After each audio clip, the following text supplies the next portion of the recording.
Demon Slayer Season 3, Episode 10. Make sure you hit that subscribe button so you don't miss out on what's coming next.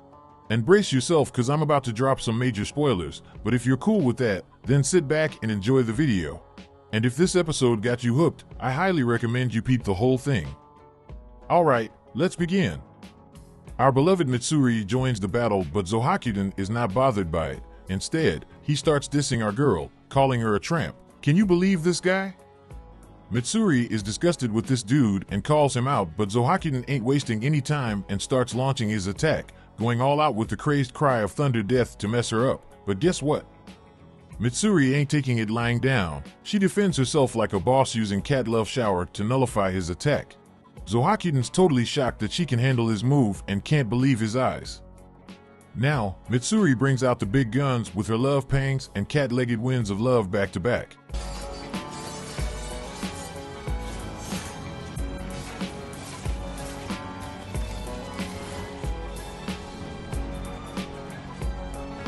The demon realizes she's keeping up with his speed and decides it's time to finish her off. He unleashes his countless striking trio.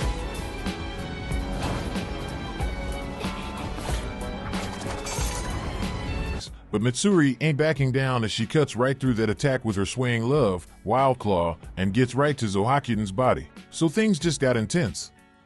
But Tanjiro hollers at the love Hashira, letting her know that Zohakuden ain't the real demon's body. It was too late though, as the hate demon bust out his blood demon art, blasting compressed sound waves.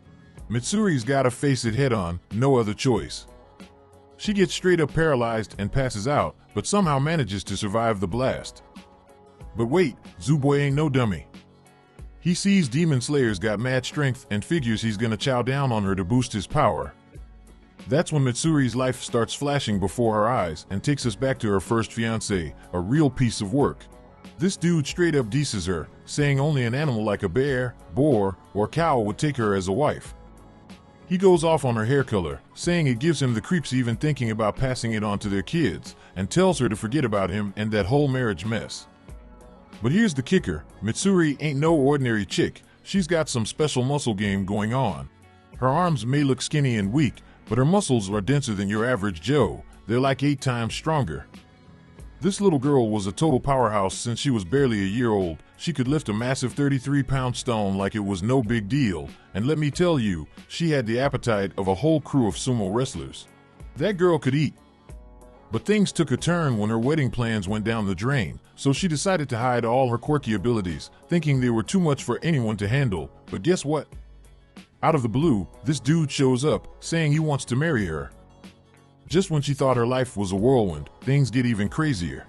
These 3 heroes, Tanjiro, Nezuko, and Genya, swoop in and save her from getting decked by Zohakuden's fist. They look her dead in the eye and tell her she's their last shot at victory, and they get all emotional, telling her to get up and kick some serious butt. Hantengu releases another attack, however, the Hashira cuts through his attack, protecting the 4 of them. She screams at Hantengu that she won't lose to evil people and it's time to get more serious. Again, she takes us back in time, and there's Kagaya Ubuyashiki talking to her, and he's like, Mitsuri, you're one special chick, handpicked by the gods themselves. He's telling her to be proud of her strength and not give a damn about anyone who hates on it, cause they're just straight up jealous, and let me tell you, Mitsuri is feeling all kinds of grateful and emotional about it. She's thanking Kagaya, her parents, the whole crew of demon slayers who took her under their wing, and even this weird-looking dude, Iguro, for hooking her up with those dope striped socks, which she promises to cherish, but the weird guys all like. Nah, I'll buy you new ones if they get messed up. Anyway, Mitsuri starts thinking about how she used to wonder if it was cool for a girl to be strong, you know?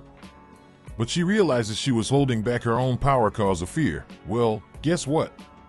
That ain't happening no more. She's done playing small and now she's all fired up to protect folks and make sure they don't end up like all those poor souls before them.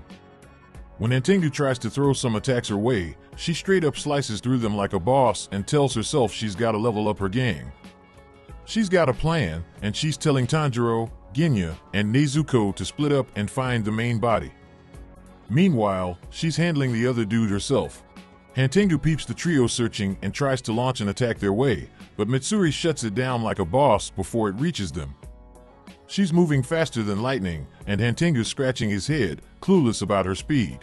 Then, out of nowhere, he spots a birthmark on Mitsuri's chest. He tries another attack, but Mitsuri slices through it like a hot knife through butter.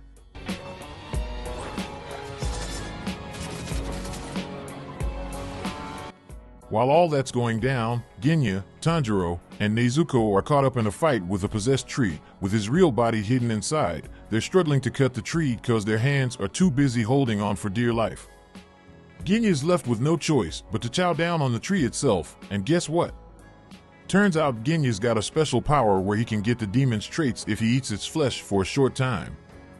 So, the top part of the tree falls down after Genya takes a bite, and Tanjiro goes in for the slicing action, but damn, those branches are like freaking whips. That's when Nezuko steps in, unleashing her blood demon art and setting the tree and Tanjiro's sword on fire. Channeling his inner fire god, he performs the flame dance to cut that tree in half and reach the hollow inside where Hantengu's real body is supposed to be, but surprise, surprise.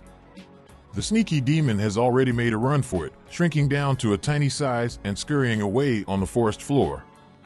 Tanjiro ain't having none of it, and he screams at Hantengu, promising to make him pay for every damn sin he's committed. The sneaky demon tries to play innocent, saying he ain't done nothing wrong his whole life, but Genya, filled with rage, yanks a whole tree out by its roots and hurls it at Hantengu. Well, it doesn't quite hit the mark, but hey, at least Nezuko is showing up, ready to take on Hantengu, and that's where the episode leaves us hanging, with Nezuko emerging to kick some demon butt. If you enjoyed this video, don't forget to smash that like button and hit that subscribe bell so you don't miss out on the epicness of the next episode. Stick around, cause we got more videos coming your way.